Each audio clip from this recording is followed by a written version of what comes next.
What's up, everybody? This is Nemzilla here, back with another video. Can you believe it? It's been almost 15 years since the first Iron Man was released back in 2008, which kicked off the now massive Marvel Cinematic Universe. Now, I love comics. I grew up watching the Marvel animated series, so these movies have always been a big treat to watch. The first saga in the MCU, dubbed the Infinity Saga, culminated in a massive crossover event in Avengers Endgame. After Endgame finished, many were left wondering, what's next for Marvel? Who is their new big bad? What is the next saga going to be about?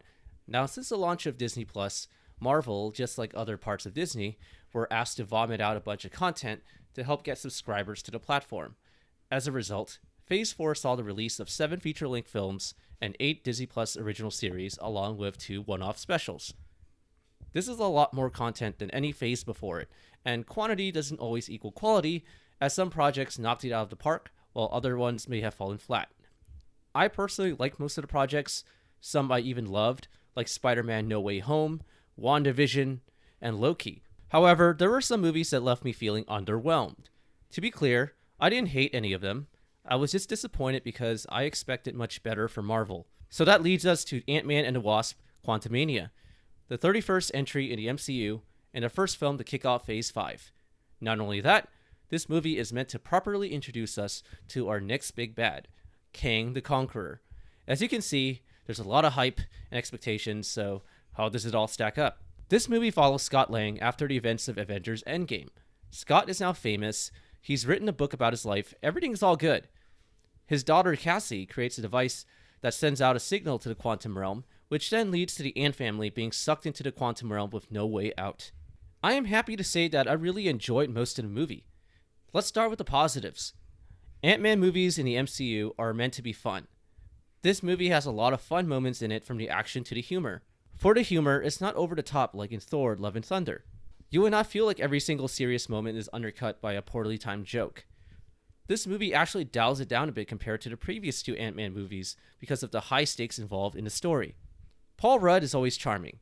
He's fantastic as Scott Lang because he's just so naturally likable and charismatic. There's not much else to say there. The biggest standouts in this movie for me are Jonathan Majors as Kang and Michelle Pfeiffer as Janet Van Dyne. Let's start with Jonathan Majors. I think they nailed the casting for Kang. Kang's a very difficult character to play simply because of the fact that he's not just one person. There are so many different versions of him. We've already seen one version, or variant, in Loki, but that was He Who Remains. This is a true Kang the Conqueror. Jonathan Majors is very good in this movie. He's very intimidating, he's scary, and he does not joke around. Majors owns every second he is on the screen. I think the MCU has themselves a really good villain to lead the multiverse saga. In the comics, the character of Janet Van Dyne, aka the original Wasp, was actually an original Avenger.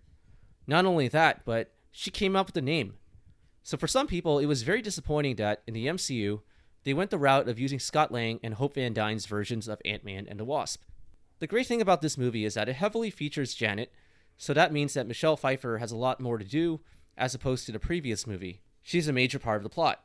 Janet's history of the quantum realm and her history of Kang carries the story here. Pfeiffer's acting is very good, and I really like that this movie dives deeper into her time into the quantum realm. I also want to give a shout out to Katherine Newton. I know it's a tiny bit controversial to recast a character, but I think she does a great job as Cassie. This is not a spoiler at all, but MODOK is in this movie. He's in the trailers. MODOK's origins here have been changed a lot, so it's very different than the comics. Understandably, that is inevitably going to piss off some people who love the character from the comics and have been waiting for a proper on-screen portrayal. However, I thought they did a decent job reimagining the character. Certainly a very creative way to bring MODOK into the MCU. I will say that. To me, MODOK is a threatening but also comedic villain, and he's definitely portrayed that way here. This movie is far from perfect, and there are a few things I want to point out. The first thing is that even though I praise Jonathan Majors' portrayal of Kang, I do not think this movie does a great job establishing Kang as the next Thanos. I know what you are all thinking. What do you mean? Didn't you just say that the MCU had themselves a really good villain to carry the multiverse saga? Why, yes I did. Here's what I meant by saying that. Kang is great for most of the movie, but he's up against Ant-Man. I love Ant-Man, but he's not commonly seen as one of the strongest Avengers.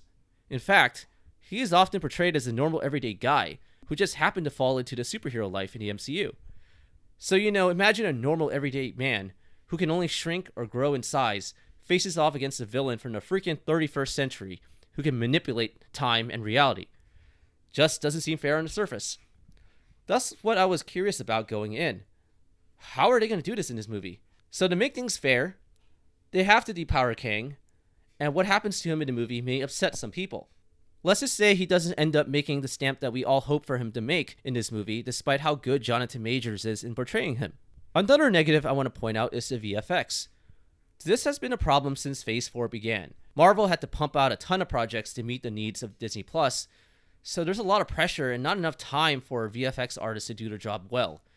Because of this, we are left with inconsistency with the CGI.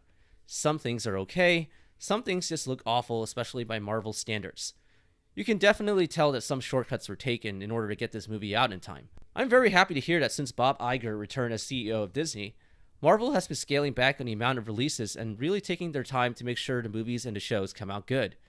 It's all about quality and not quantity, and I'm perfectly fine with an MCU project being delayed if it means that it'll come out a lot better. The last negative I want to point out is that this movie is called Ant-Man and the Wasp: Quantumania. We have Ant-Man, we have a lot of quantum stuff. We don't have a lot of Hope Van Dyne's Wasp. She's barely in this movie. You could have taken her out completely, and almost nothing would have changed. Out of all the major characters, she's easily the least important. Maybe this movie could have been titled differently, or maybe they could have added more time to give her more to work with. Aside from her, we also have characters native to the quantum realm that we learned close to nothing about. Krylar is in this movie, and he's played by Bill Murray, and you barely get to see him. There are rebels fighting Kang in this movie. They get introduced and quickly tossed aside or forgotten about. Overall, I think this is a decent movie.